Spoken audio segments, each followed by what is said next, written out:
Hello friends, BSc की special class में आप सभी लोगों का एक बार फिर से मोस्ट वेलकम है। माय नेम इज आशीष गिरी और इस वीडियो के अंदर हम डिस्कस करेंगे BSc first year organic chemistry से एक मोस्ट इंपॉर्टेंट टॉपिक कवर करेंगे, एंथ्रासीन। एंथ्रासीन से related short question, long question exam paper में पूछे जाते हैं।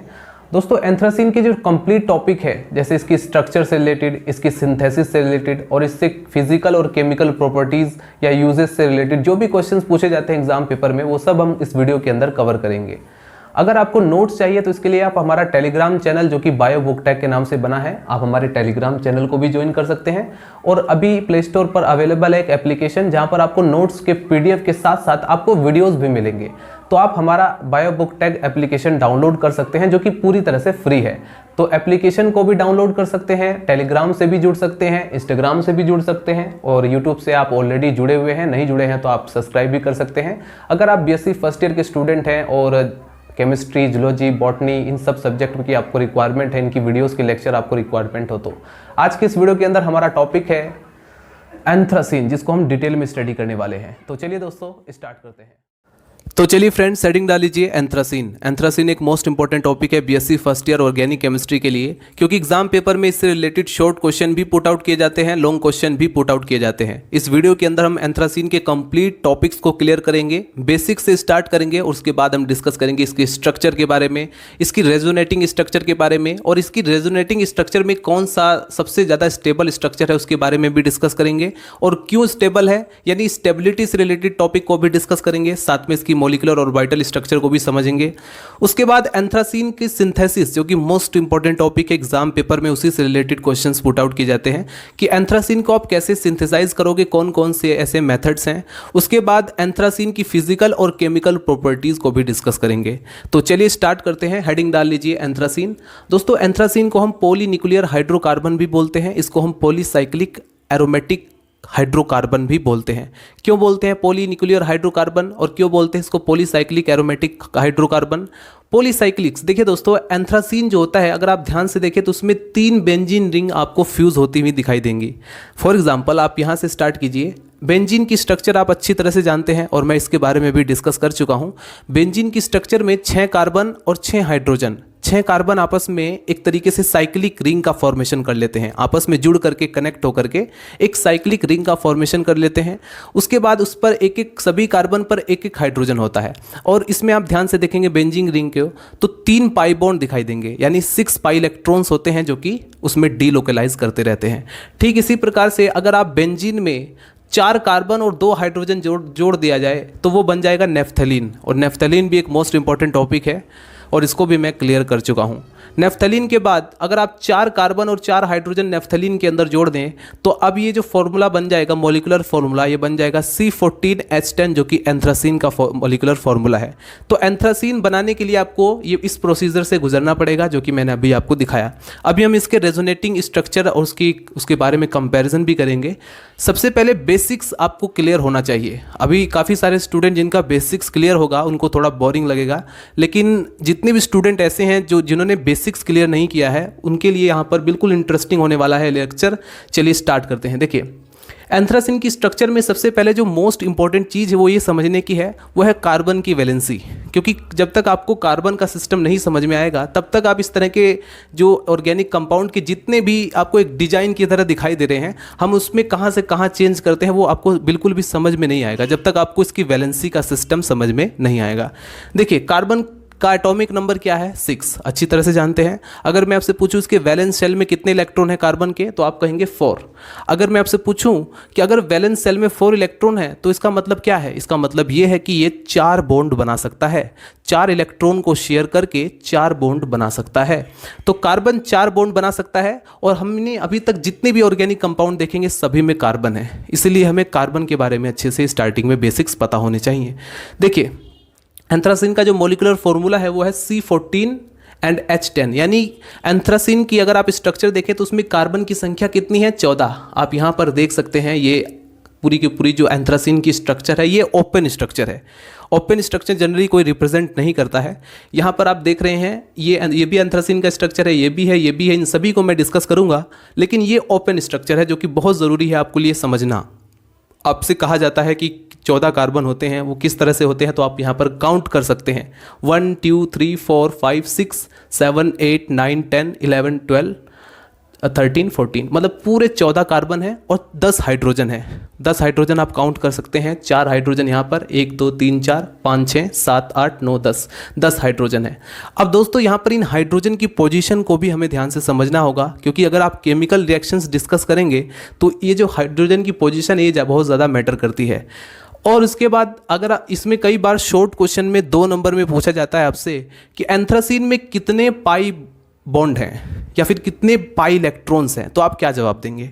देखिए आपको सिंपली क्या देखना है कि एंथ्रासीन में कितने पाई बॉन्ड है, तो जहाँ पर डबल बॉन्ड है उसी को तो हम बोलते हैं पाई बॉन्ड। तो टोटल कितने डबल बॉन्ड है, यहाँ पर आप देखेंगे 1 double bond, 2 double bond, 3 double bond, 4 double bond, 5 double bond, 6 double bond, 7 double bond, यानी टोटल 7 पाई बॉन्ड है।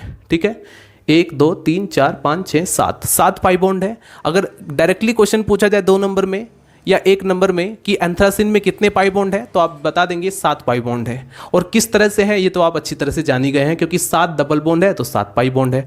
अगर आपसे पूछा जाए कितने पाई इलेक्ट्रॉन है, तो इलेक्ट्रॉन की जब बातचीत होती है तो आप कहेंगे 14 पाई इलेक्ट्रॉन है, क्योंकि एक पाई बॉन्ड में आप ध्यान से देखेंगे तो एक जो बॉन्ड बना हुआ है पाई बॉन्ड, इसमें 2 इलेक्ट्रॉन लगे हुए हैं।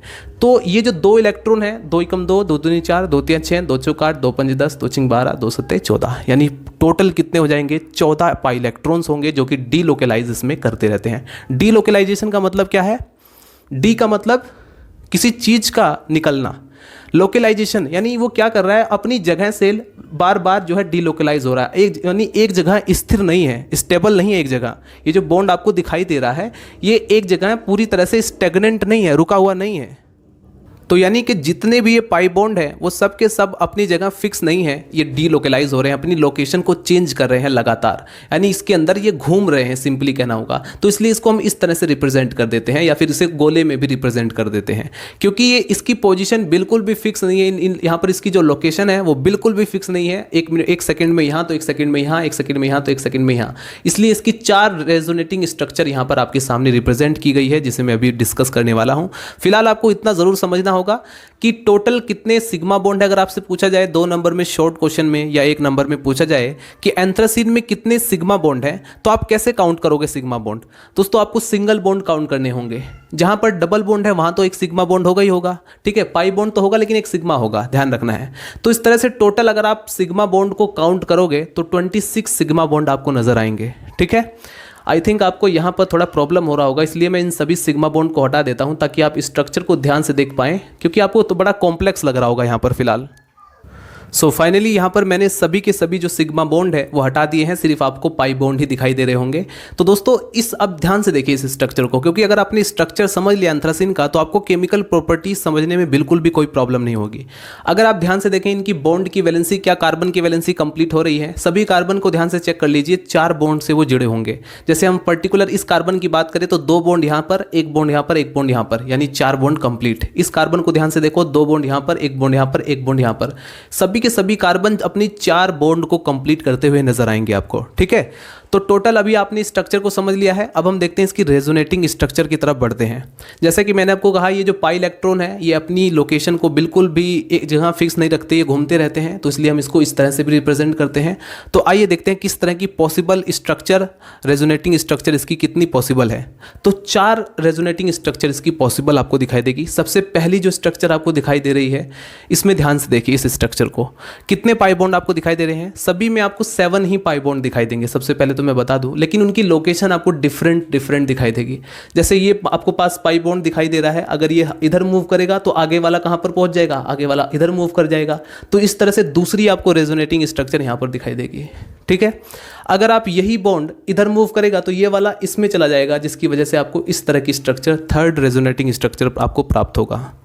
अगर आपको ये वाला जो पाई बॉन्ड है ये इसमें घुस जाए और फिर इसको आगे बढ़ना पड़ेगा, तो इस तरह से हम क्या कहेंगे कि यहाँ पर आपको इस तरह की स्ट्रक्चर प्राप्त होगी। तो इस तरह से टोटल कितनी रेजोनेटिंग स्ट्रक्चर है, 4 एंथ्रासीन की रेजोनेटिंग स्ट्रक्चर आपको प्राप्त होगी। अब यहाँ पर क्वेश्चन ये आता है कि अगर ये आगे और भी चला जाए, घूम जाए, तो हमें कुछ वही वाली जो पहली वाली स्ट्रक्चर है वही हमको प्राप्त हो जाएगी। तो अब यहाँ पर आपको ये समझना है कि 4 possible resonating structure anthracene show करता है, जो कि आपके सामने है। आपका क्वेश्चन होगा सर इन चारों में से कौन सा सबसे ज़्यादा स्टेबल है और वो क्यों है। इस तरह के क्वेश्चन भी एग्जाम पेपर में पूछे जाते हैं, तो इसको भी आइए समझ लेते हैं। जैसे देखिए ध्यान से इसको देखिए, सबसे पहले वाली जो रेजोनेटिंग स्ट्रक्चर है एंथ्रासिन की, उसको ध्यान से देखिए। इसमें दोस्तों आपको कितनी बेंजीन रिंग दिखाई दे रही है, ध्यान से देखें। ये देख सकते हैं, ये बेंजीन रिंग है, ये दोनों के दोनों बेंजीन रिंग है। क्यों है ये दोनों के दोनों बेंजीन रिंग? क्योंकि इन दोनों के बीच एक पाई बॉन्ड आ चुका है, और ये जो बीच में पाई बॉन्ड आपको दिखाई दे रहा है ना, इन दोनों को बेंजीन का कैरेक्टर प्रोवाइड कर रहा है। तो फर्स्ट रेजोनेटिंग स्ट्रक्चर में आपको दो बेंजीन रिंग दिखाई पड़ रही हैं।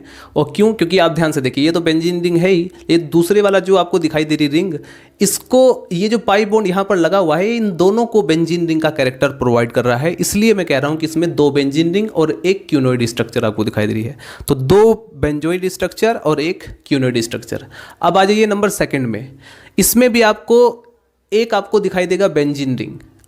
यहाँ पर आपको ये दोनों के दोनों क्यूनोइड स्ट्रक्चर हैं और ये बेंजोइड स्ट्रक्चर है। क्यों है बेंजोइड स्ट्रक्चर? क्योंकि सिर्फ इसमें ध्यान से देखें तो इसमें कोई ऐसा सिस्टम नहीं है कि ये पाई बॉन्ड यहाँ पर होता तब ये भी बेंजीन का कैरेक्टर शो करता, लेकिन यहाँ पर पाई बॉन्ड की लोकेशन आप ध्यान से देख सकते हैं, सिर्फ इसी को ही बेंजीन का कैरेक्टर प्रोवाइड कर पा रहा है। ठीक है, इतनी बात क्लियर हुई। उसके बाद नंबर थर्ड ध्यान से देखिए, तो नंबर थर्ड में ये दोनों के दोनों आपको बेंजीन की स्ट्रक्चर ही दिखाई पड़ेंगी, क्योंकि इन दोनों के बीच एक पाई बॉन्ड आ चुका है। जैसे यहाँ पर एक पाई बॉन्ड आया था, वैसे ही यहाँ पर भी एक पाई बॉन्ड आ चुका है, जो कि इन्हें बेंजीन का कैरेक्टर प्रोवाइड कर रहा है। तो सिंपली दो बेंजीन रिंग आपको दिखाई दे रही है, एक क्यूनोइड रिंग आपको दिखाई दे रही है। तो इस प्रकार से हम कह सकते हैं कि ये दोनों के दोनों ऐसे हैं जिनमें दो बेंजीन रिंग हैं। फाइनली फोर्थ रेजोनेटिंग स्ट्रक्चर को ध्यान से देखो एंथ्रासिन के, तो इसमें भी आपको एक बेंजीन रिंग और बाकी दो क्यूनोइड स्ट्रक्चर। तो एक चीज़ अभी आपको ध्यान रखना है कि जिसमें दो बेंजीन रिंग है वो ज़्यादा स्टेबल है।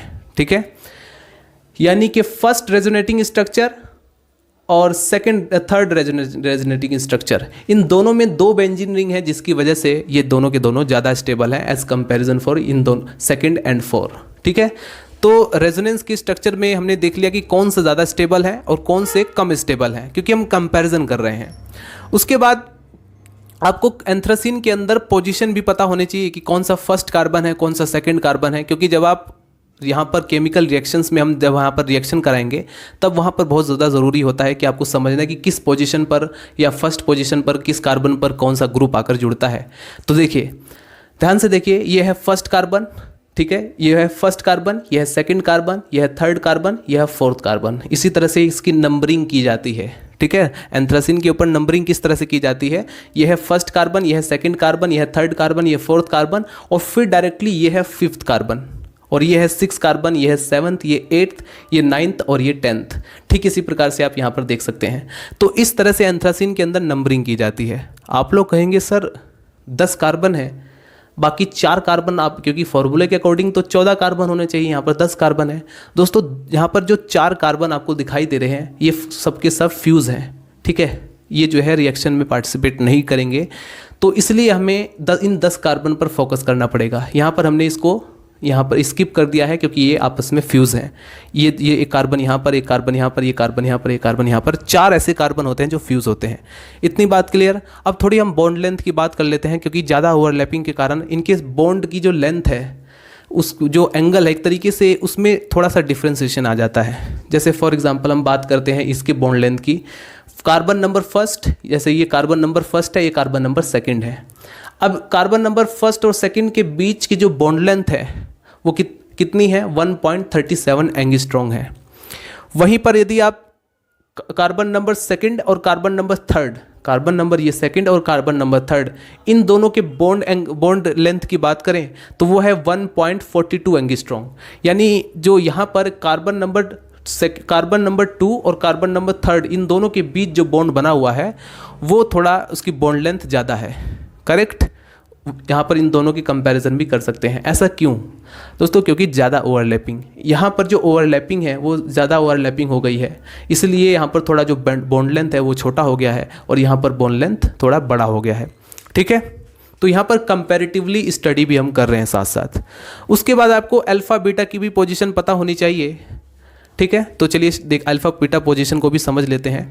अब यहाँ पर आ जाइए, कार्बन नंबर फर्स्ट और कार्बन नंबर 4, ये कौन सा कार्बन है, फर्स्ट। ध्यान रखना आपको, मतलब इस नंबरिंग, ये सभी के सभी ये जो नंबरिंग आपको दिखाई दे रही है ये एंथ्रासिन की सभी स्ट्रक्चर पर पूरी तरह से वैलिड रहेगी। तो ये कार्बन नंबर फर्स्ट है, ये कार्बन नंबर 4 है। तो इन ये दोनों के दोनों पर जो हाइड्रोजन है वो बिल्कुल इक्वल हाइड्रोजन है, ठीक है। इसलिए इनको हमने क्या किया है, अल्फा अल्फा से प्रेजेंट किया है। तो कितने ऐसे हैं जो इक्वल हाइड्रोजन को यहाँ पर केमिकली, अगर आप केमिकली रिएक्टिविटी के में देखा तो ये एक दूसरे के इक्विवेलेंट है।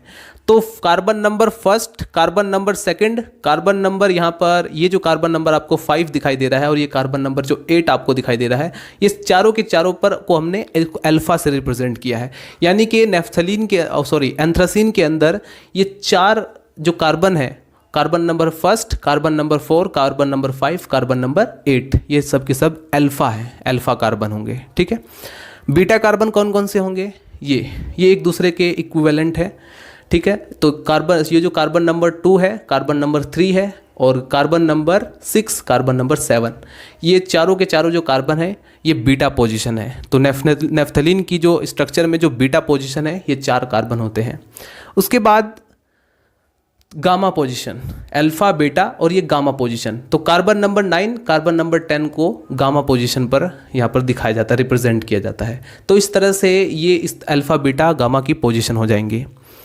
तो इस तरह से आपने इतना सब कुछ समझ लिया है, इसकी स्ट्रक्चर को समझ लिया है। अब हम देखते हैं इसकी मॉलिक्यूलर ऑर्बिटल स्ट्रक्चर, ठीक है दोस्तों। The molecule of anthracene contain 14 pi electrons.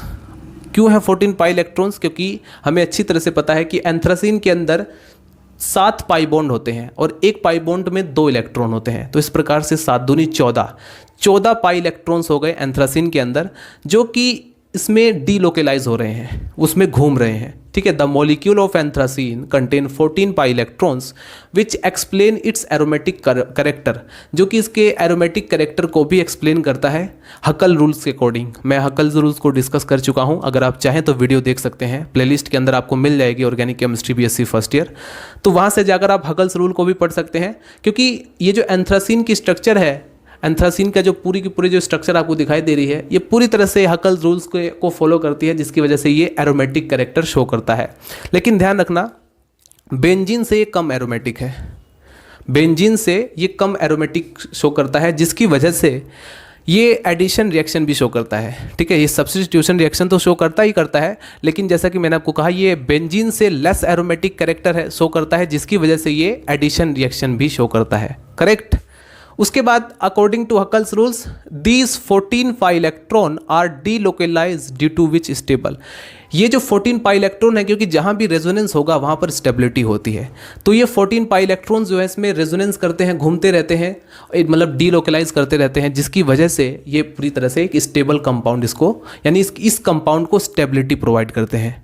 ये जो आप देख रहे हैं पाई, और यहाँ पर पाई ऑर्बिटल्स, यानी ये इसका लोब है, जिसमें ये जो इलेक्ट्रॉन्स है वो इस तरह से घूमते रहते हैं। इसकी मॉलिक्यूलर ऑर्बिटल स्ट्रक्चर को हम इस तरह से भी रिप्रेजेंट कर सकते हैं, ठीक है। इसमें एक हर पी में एक खाली इलेक्ट्रॉन प्रेजेंट रहता है, जो कि डीलोकेलाइज होता रहता है। उसके बाद एक और पॉइंट मैं आपको यहाँ पर बताने वाला था कि बेंजीन, नेफ्थलीन और एंथ्रासिन, इन तीनों में अगर हम कंपैरिजन करें तो अब हमें पता चलता है कि बेंजीन के अंदर जो रेजोनेटिंग एनर्जी है वो होती है 151 किलो जूल पर मोल। कितनी होती है? 151, यानी 150 के आसपास उस किलो जूल पर मोल जो है वो बेंजीन की रेजोनेटिंग एनर्जी होती है। अगर हम नेफ्थलीन की देखें रेजोनेटिंग एनर्जी तो हमें मिलेगी 255 किलो जूल पर मोल। उसके बाद यदि हम एंथ्रासिन की देखें तो 351.5 किलो जूल पर मोल। तो अगर मैं अभी आपसे पूछूं कि किसकी रेजोनेटिंग एनर्जी ज़्यादा है तो आप कहेंगे एंथ्रासिन की। लेकिन दोस्तों हमें अच्छी तरह से पता है कि एंथ्रासिन में 3 रिंग होती है बेंजीन की, और नेफ्थलीन में 2 रिंग होती है।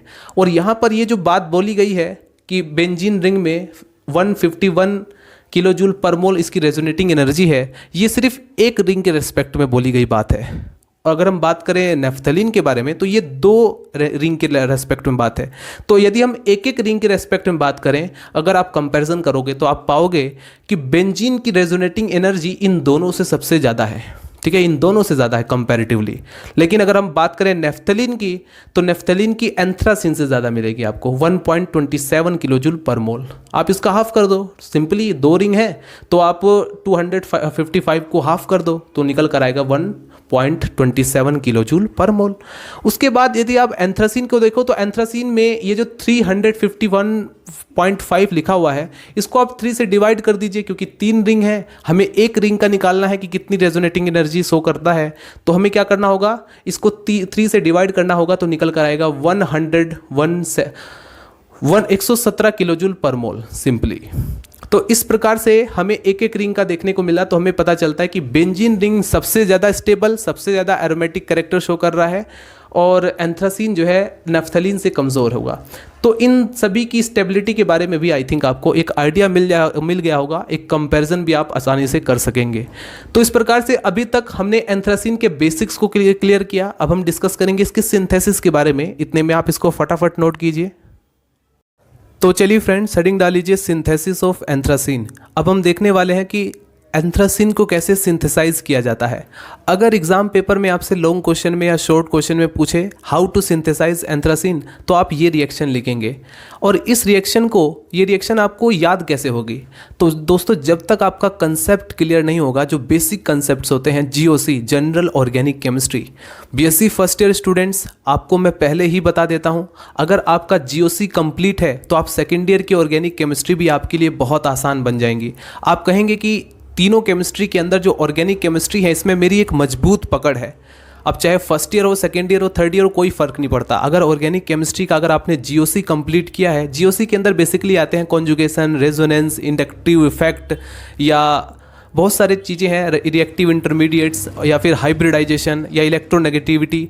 ये कुछ ऐसे कंसेप्ट्स हैं जो आपकी ऑर्गेनिक केमिस्ट्री को बहुत ज़्यादा मजबूत बना देते हैं। अगर आपका इनऑर्गेनिक केमिस्ट्री के अंदर जो इलेक्ट्रोनेगेटिविटी का कंसेप्ट है, अगर वो क्लियर है, तो पूरी बीएससी सेकेंड ईयर की जो ऑर्गेनिक केमिस्ट्री है, मैंने उसी के बेस पर समझा दिया है। मतलब बहुत आसान है, आपको थोड़ा डीपली समझना होता है, चीज़ों को अच्छे से समझना होता है। आइए मैं आपको एक एग्जाम्पल देकर समझाता हूँ कि जैसे ये हमारे पास रिएक्शन है, फ्रीडल क्राफ्ट रिएक्शन। अब आपको बुक्स में भी इसी तरह से मिल जाएगा, मुझे कोई ज़रूरत नहीं थी कि आप पर आपको रिप्रेजेंट करने की, बुक्स में बिल्कुल क्लियरली इस तरह से आपको मिल जाएगा।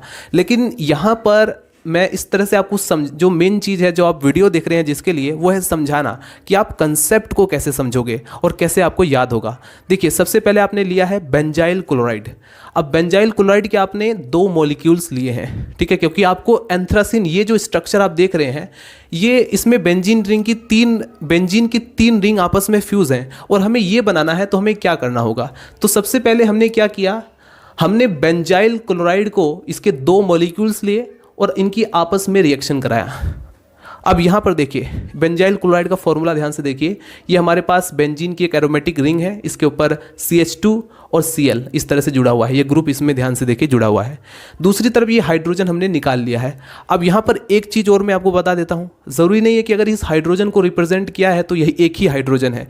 यहाँ पर भी हाइड्रोजन है, यहाँ पर भी है, यहाँ पर भी है, यहाँ पर भी है। बस इसको यहाँ पर शो किस लिए किया गया है, ताकि आप रिएक्शन को समझ पाएँ कि कहाँ से कहाँ तक आप रिएक्शन आकर के कौन कौन से रिएजेंट आपस में रिएक्शन करते हैं और आपस में जो है कंबाइन होते हैं, कंडेंस होते हैं। देखिए, बेंजीन का फॉर्मूला क्या है, C6H6, यानी कि 6 कार्बन है और 6 हाइड्रोजन है। तो यहाँ पर एक हाइड्रोजन हमने यहाँ पर निकाल कर शो किया हुआ है, और यहाँ वाला जो हाइड्रोजन है वो रिप्लेस है CH2 और Cl से। अब देखिए, यहाँ पर जो बेंजाइल क्लोराइड है, इसके दोनों मॉलिक्यूल्स आपस में रिएक्शन जब करते हैं, तो ये क्लोरीन और ये हाइड्रोजन आपस में रिएक्शन करेगा, -HCl बाहर, यानी कि -2 HCl बाहर हो जाएंगे, क्योंकि 2 मॉलिक्यूल HCl के यहाँ से बाहर हो जाएंगे, हाइड्रोक्लोराइड के 2 मॉलिक्यूल्स। अब क्या होगा, इधर से एक वैलेंसी फ्री होगी, क्योंकि ये जो हाइड्रोजन है यहाँ से अगर निकलेगा तो यहाँ पर एक वैलेंसी फ्री होगी या नहीं होगी। ठीक इसी प्रकार से अगर यहाँ से क्लोरीन जा रहा है, इस कार्बन की वैलेंसी फ्री होगी या नहीं होगी। दूसरी तरफ आप ध्यान से देखें, ये क्लोरीन इस हाइड्रोजन को लेकर जाएगा, तो ये इस कार्बन की एक वैलेंसी फ्री होगी या नहीं होगी। ठीक इसी प्रकार से यहाँ पर ये हाइड्रोजन निकल रहा है, तो इसकी वैलेंसी फ्री होगी इस कार्बन की। तो क्या होगा, ये आपस में आकर के जुड़ जाएंगे। ठीक है, जैसे ही इन दोनों की वैलेंसी फ्री होगी, ये तो आपस में निकल गए, HCl तो बाहर निकल गया, 2HCl बाहर, लेकिन यहाँ पर जो वैलेंसी इनकी फ्री हुई, ये आपस में जुड़ जाएंगे, जैसा कि आप यहाँ पर देख सकते हैं। ठीक है, और ये सब किसकी प्रेजेंटेशन में हुआ, एल्यूमिनियम ट्राइक्लोराइड की प्रेजेंटेशन में हुआ, और यहाँ पर हमें प्राप्त हो गया है 9,10 डाई हाइड्रो एंथ्रासीन। इसका नाम 9, 10 क्यों कहा? क्योंकि दोस्तों 9वें और 10वें पोजीशन पर आपको ध्यान से देखेंगे तो यहाँ पर हाइड्रोजन दिखाई देंगे, एक्स्ट्रा हाइड्रोजन। अब हमें इन हाइड्रोजन को निकालना होगा जिससे कि हमें एंथ्रासीन मिल सके। तो अभी एक एक एक्स्ट्रा हाइड्रोजन है, इसलिए इसका नाम है 9, 10, यानी 9वें पोजीशन पर और 10वें पोजीशन पर हाइड्रोजन है, इसलिए हम डाई हाइड्रोजन, 2 हाइड्रोजन है तो डाई हाइड्रोजन एंथ्रासीन। अब देखिए जब हम इसका करेंगे ऑक्सीडेशन, ऑक्सीडेशन का मतलब क्या होता है इनऑर्गेनिक केमिस्ट्री के अंदर, शायद मैंने अभी बीएससी सेकेंड ईयर में समझाया है टॉपिक कि ऑक्सीडेशन का मतलब होता है ऑक्सीजन का एडिशन। लेकिन अगर कहीं पर हाइड्रोजन भी निकल रहा हो तो वहाँ पर भी ऑक्सीडेशन होगा। ठीक है, क्लासिक कॉन्सेप्ट, इलेक्ट्रॉनिक कॉन्सेप्ट, ये सब मैं समझा चुका हूँ, अगर आप चाहें तो देख सकते हैं वीडियो। ऑक्सीडेशन यहाँ पर क्यों हो रहा है? क्योंकि यहाँ पर देखिए हाइड्रोजन हमें निकालना है तो हम यहाँ पर ऑक्सीडेशन करेंगे। तो ऑक्सीडेशन जैसे ही हाइड्रोजन निकलेगा ये बन जाएगा एंथ्रासीन। बहुत ही इजी रिएक्शन है। उसके बाद जस्ट सेम इसी तरह की एक और रिएक्शन है, यहाँ पर बस हमने थोड़ा सा जो हैलोजन है उसका डिफ्रेंशिएशन आ गया है। यहाँ पर क्लोरीन था और यहाँ पर ब्रोमीन आ गया है। अब देखिए ये ब्रोमीन क्या करेगा, ब्रोमीन 4 हाइड्रोजन के साथ यहाँ पर निकल जाएगा लेकर के। ठीक है, ये जो है इसके साथ रिएक्शन करके बाहर निकल जाएंगे। और ईथर की प्रेजेंटेशन में जब आप इसको हीट करेंगे तो 4 NaBr बाहर निकल जाएंगे माइनस, और दूसरी तरफ यहाँ पर वही 9, 10 डाई हाइड्रो एंथ्रासीन बन जाएगा, जैसा कि आप यहाँ पर देख सकते हैं। ऑक्सीडेशन करेंगे एंथ्रासीन प्राप्त हो जाएगा, बहुत ही सिंपल। उसके बाद नंबर यहाँ पर हम देखते हैं number 3, Haworth synthesis, most important है। 2 नंबर में शॉर्ट क्वेश्चन में एंथ्रासीन से रिलेटेड क्वेश्चन बहुत बार पूछा गया है कि एंथ्रासीन को हावर्ड सिंथेसिस के द्वारा कैसे आप प्राप्त करोगे, कैसे प्राप्त करोगे एंथ्रासीन को हावर्ड सिंथेसिस के द्वारा। तो देखिए बहुत इजी है, इसलिए इस रिएक्शन को समझ लीजिए, उसके बाद आप याद भी हो जाएगा आसानी से। सबसे पहले हम लेते हैं थैलिक एनहाइड्राइड। हमें एंथ्रासीन बनाना है तो सबसे पहले हमने क्या किया, हमने लिया है थैलिक एनहाइड्राइड। दोस्तों बीएससी सेकेंड ईयर के अंदर आप ऑर्गेनिक केमिस्ट्री में कार्बोक्सिलिक एसिड काफ़ी सारे पढ़ोगे, जिसमें एक थैलिक एसिड भी होगा। थैलिक एसिड का फॉर्मूला क्या होता है, जैसे ये हमारे पास एरोमेटिक रिंग पर 2 कार्बोक्सिलिक ग्रुप होते हैं। तो हमने क्या किया है, थैलिक एनहाइड्राइड कैसे बनाई है। अगर आप थैलिक एसिड में से वाटर का एक मॉलिक्यूल एलिमिनेट कर देते हो तो बन जाता है phthalic anhydride. Anhydride, an means निकलना, हाइड्राइड मीन्स वाटर। तो थैलिक एनहाइड्राइड का मतलब थैलिक एसिड में से वाटर का मॉलिक्यूल्स निकल गया है, सिंपल। अब ये जब थैलिक एनहाइड्राइड रिएक्ट करेगा बेंजीन के साथ तो क्या, किसकी प्रेजेंटेशन में, एल्यूमिनियम ट्राइक्लोराइड की प्रेजेंटेशन में, तो बनेगा ऑर्थो बेंजोइल बेंजोइक एसिड। ठीक है, ऑर्थो बेंजोल बेंजोइक एसिड। अब यहाँ पर क्वेश्चन ये होगा कि रिएक्शन कैसे हुई। देखिए ये कार्बन है और ये ऑक्सीजन है, सिंपली आपको दिखाई दे रहा है, ये है कार्बन, ये है ऑक्सीजन।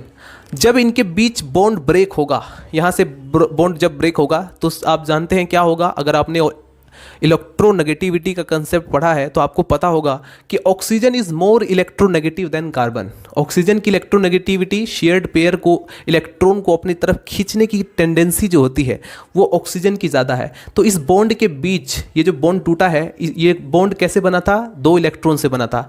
ये दोनों इलेक्ट्रॉन कौन छीनेगा, ऑक्सीजन। क्यों छीनेगा, क्योंकि इसकी इलेक्ट्रोनेगेटिविटी ज़्यादा थी। दूसरी तरफ इस कार्बन पर आएगा पॉजिटिव चार्ज और इस ऑक्सीजन पर आएगा नेगेटिव चार्ज। क्यों आएगा नेगेटिव चार्ज, क्योंकि इसने दोनों इलेक्ट्रॉन छीन लिए। उस पर पॉजिटिव क्यों आया कार्बन के ऊपर, क्योंकि उसका इलेक्ट्रॉन छीना गया है। ठीक, इतनी बात क्लियर हुई। अब ये जो हाइड्रोजन है ये किसके पास जाएगा, दिमाग लगाओ। हाइड्रोजन, क्योंकि अगर यहाँ से मैं बॉन्ड ब्रेक कर दूं तो हाइड्रोजन जब भी निकलेगा पॉजिटिव के रूप में निकलेगा। पूरी ऑर्गेनिक केमिस्ट्री में हाइड्रोजन सबसे सीधा इंसान है। ये सिंपली कह देता है ठीक है भाई ले जाओ मेरा इलेक्ट्रॉन और मैं पॉजिटिव ही रहना पसंद करूँगा। तो हाइड्रोजन जो होता है इस पर पॉजिटिव तो आ जाएगा, चलिए ठीक है, और यहाँ पर इस कार्बन पर आ जाएगा, इस वाले कार्बन पर माइनस चार्ज। तो अब यहाँ पर थोड़ा दिमाग लगाओ कि ये हाइड्रोजन इस कार्बन के साथ जुड़ेगा या इस ऑक्सीजन के साथ। तो सिंपली जो नेगेटिव है वो पॉजिटिव के साथ जुड़ेगा, जो पॉजिटिव है वो नेगेटिव के साथ जुड़ेगा। ऑक्सीजन नेगेटिव था और ये जो हाइड्रोजन है ये पॉजिटिव के रूप में निकलता है। तो पॉजिटिव और नेगेटिव आपस में रिएक्शन करके देख सकते हैं, एल्कोहलिक ग्रुप यहाँ पर बन गया है, OH बन गया है। ठीक है, अब एक और पॉइंट आता है, ये जो कार्बन है इस पर ये कहाँ से जुड़ता है, ये डायरेक्टली इस वाले कार्बन से जुड़ जाता है। इस पर पॉजिटिव था, इस कार्बन पर नेगेटिव था, जिससे कि डायरेक्टली यहाँ पर जुड़ जाता है। तो सिंपली ये हमारे पास कंपाउंड प्राप्त होता है जिसका नाम है ऑर्थो बेंजोइल बेंजोइक एसिड। अब क्या होगा आगे, अब इसमें आप सल्फ्यूरिक एसिड डाल देंगे H2SO4 और माइनस H2O निकाल देंगे। जब आप इसको 100 डिग्री सेल्सियस पर हीट करते हैं, गर्म करते हैं, तब हमें प्राप्त होता है 910 एंथ्राक्यूनोन। 910 एंथ्राक्यूनोन का क्या मतलब, क्योंकि कीटोन ग्रुप आपको दिखाई दे रहा है 9वें पोजीशन पर और 10वें पोजीशन पर आपको कीटोन ग्रुप, इसलिए इसका नाम पड़ गया है 910 एंथ्राक्यूनोन।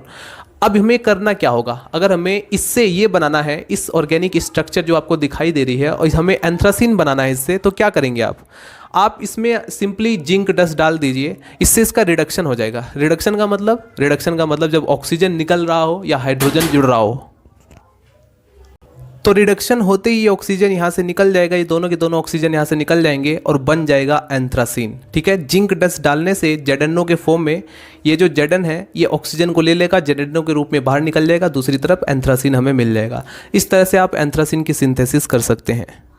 तो चलिए फ्रेंड्स, फाइनली एंथ्रासीन की कुछ फिजिकल और केमिकल प्रॉपर्टीज़ को नोट डाउन करते हैं और थोड़ा सा इसको समझने की कोशिश करते हैं। फिजिकल प्रॉपर्टीज़ में आपको नोट डाउन करना है, anthracene is a colourless solid. ये एक कलरलेस सॉलिड होता है, इसका जो मेल्टिंग पॉइंट है वो 216 डिग्री सेल्सियस होता है और it is insoluble in water. Water के अंदर ये इनसॉल्युबल होता है। अगर हम ऑर्गेनिक सॉल्वेंट की बात करें तो उसमें स्प्रिंगली सॉल्युबल होता है। ठीक है, केमिकल प्रॉपर्टीज़ में आप नोट डाउन करेंगे, केमिकल प्रॉपर्टीज़ में बेसिकली हम इनके साथ रिएक्शन कराते हैं। जैसे फॉर एग्जांपल अगर हम इसका रिडक्शन करें तो क्या होगा, तो रिडक्शन का मतलब क्या होता है, जब आप किसी भी कंपाउंड के अंदर हाइड्रोजन को ऐड करते हैं या ऑक्सीजन को रिमूव करते हैं तो उसे कहा जाता है रिडक्शन। तो सिंपली यहाँ पर देखेंगे एंथ्रासीन के जब आप रिडक्शन करेंगे यानी इसमें हाइड्रोजन का एडिशन करेंगे तो ये 9th और 10th पोजीशन, ये जो 9th पोजीशन है, ये जो 10th पोजीशन है, यहाँ पर एक एक हाइड्रोजन जाकर जुड़ जाता है। तो ये जो आप हाइड्रोजन देख रहे हैं, एक हाइड्रोजन जो होता है यहाँ पर जुड़ेगा, एक हाइड्रोजन यहाँ पर जुड़ेगा, किसकी प्रेजेंटेशन में, सोडियम और आइसोएमाइल अल्कोहल की प्रेजेंटेशन में, और बना लेगा 910 डाईहाइड्रो एंथ्रासीन। आपका क्वेश्चन होगा सर ये 2 हाइड्रोजन कैसे दिखाई दे रहे हैं, यहाँ पर तो आपने 2 हाइड्रोजन लिए हैं बट यहाँ पर 4 हाइड्रोजन टोटल दिखाई दे रहे हैं ऊपर नीचे। एक हाइड्रोजन तो ऑलरेडी इसमें प्रेजेंट है भाई। ठीक है, एक हाइड्रोजन आपने जैसे ही ऐड किया तो इसलिए यहाँ पर मैं रिप्रेजेंट करना पड़ा दोनों के दोनों हाइड्रोजन को बाहर। करेक्ट। अब देखिए 9th और 10th पोजीशन पर एक एक हाइड्रोजन, एक्स्ट्रा हाइड्रोजन आकर जुड़ गया तो इसका नाम क्या है, डाईहाइड्रो। क्यों कह रहे हैं, क्योंकि 2 हाइड्रोजन है तो डाईहाइड्रो एंथ्रासीन। उसके बाद ऑक्सीडेशन का मतलब क्या होता है, एडिशन ऑफ ऑक्सीजन। ऑक्सीजन का अगर एडिशन हो रहा है तो ऑक्सीडेशन, या फिर हाइड्रोजन का रिमूवल हो रहा है तो वहाँ पर भी ऑक्सीडेशन हो रहा है। तो सिंपली अगर ऑक्सीडेशन करेंगे एंथ्रासीन का, यहाँ पर रिएजेंट भी हमने लिया है Na2Cr2O7 प्लस H2SO4 ले लिया है हमने। अब इसकी प्रेजेंटेशन में जब आप ऑक्सीडेशन करेंगे यानी कि ऑक्सीडेशन यानी ऑक्सीजन का एडिशन करेंगे तो क्या बनेगा, 910 एंथ्राक्यूनोन। ये जो 9th और 10th पोजीशन पर है यहाँ पर ऑक्सीजन जैसे जुड़ जाएगा तो एक तरीके से कीटोन ग्रुप बन जाएगा। कीटोन ग्रुप तो अच्छी तरह से आप जानते होंगे, यहाँ पर कार्बन ऑलरेडी है, डबल बॉन्ड के साथ ऑक्सीजन के साथ जुड़ जाएगा तो दोनों ही 9th और 10th पोजीशन पर कीटोन ग्रुप जुड़ गया। करेक्ट, इतनी बात क्लियर। अब हम देखते हैं यहाँ पर हैलोजिनेशन। ठीक है, ऑक्सीडेशन और रिडक्शन को देखने के बाद हैलोजिनेशन का मतलब क्या होता है दोस्तों, ये सब इलेक्ट्रोफिलिक सब्स्टिट्यूशन रिएक्शन के अंदर आता है। हैलोजिनेशन, नाइट्रेशन, सल्फोनेशन या एसिटाइलेशन। तो सबसे पहले बात करते हैं हैलोजिनेशन के बारे में। हैलोजन ग्रुप का एडिशन। हैलोजेंस क्या होते हैं, पेरियोडिक टेबल में आपने पढ़ा होगा, फ्लोरीन, क्लोरीन, ब्रोमीन, आयोडीन्स, इन सबको हम बोलते हैं हैलोजेंस। ठीक है, तो हैलोजेंस का एडिशन ही हैलोजनेशन कहलाता है। हैलोजनेशन में क्या होगा, ये जो आप देख रहे हैं, जैसे फॉर एग्जांपल यहाँ पर हमने ब्रोमीन ले लिया है, क्लोरीन भी ले सकते हैं, आयोडीन भी ले सकते हैं, हमने यहाँ पर लिया है ब्रोमीन Br2। CCl4 की प्रेजेंटेशन में इसे हीट करते हैं तो 9th पोजीशन पर एक Br आपको दिखाई दे रहा होगा, ये जुड़ जाता है और बना लेता है 9 ब्रोमो एंथ्रासीन। तो एंथ्रासीन पर हैलोजिनेशन होता है और 9th पोजीशन पर होता है। उसके बाद nitration. Nitration means nitro group का एडिशन। नाइट्रो ग्रुप मतलब NO2 ग्रुप। NO2 ग्रुप देखिए किस तरह से जुड़ता है, इसमें 2 कंडीशन है। अगर एग्जाम पेपर में नाइट्रेशन के बारे में पूछा जाए तो आप इस तरह से लिखेंगे।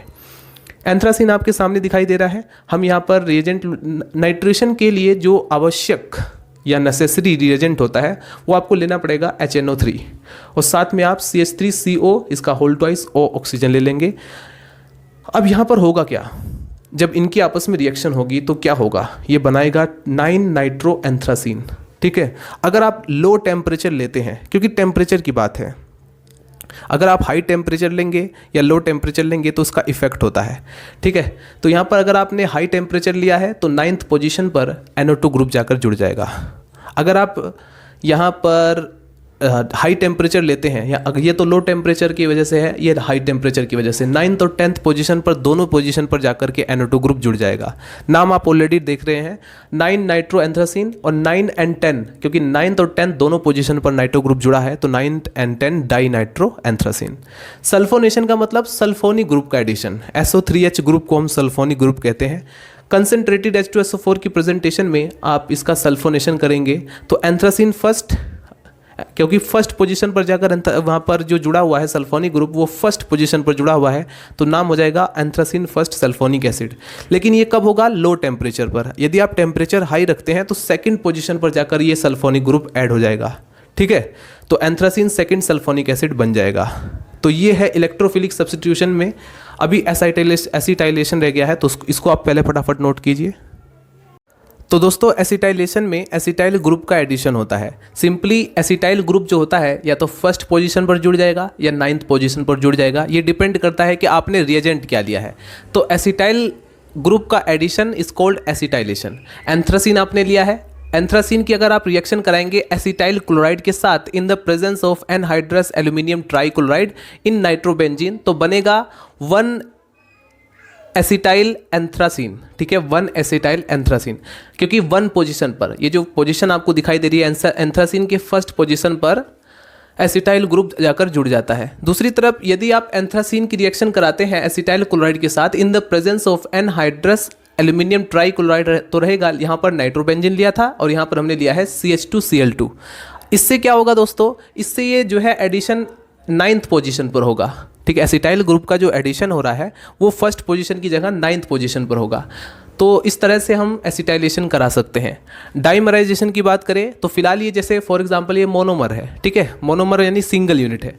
अब इसके हमें डाइमर बनाना है तो क्या करेंगे हम इसकी रिएक्शन कराएंगे सनलाइट की प्रेजेंटेशन में। इसके जो मॉलिक्यूल्स है इनकी आपस में सनलाइट की प्रेजेंटेशन में रिएक्शन कराएंगे तो ये डाइमर की फॉर्म में भी हमें दिखाई देता है।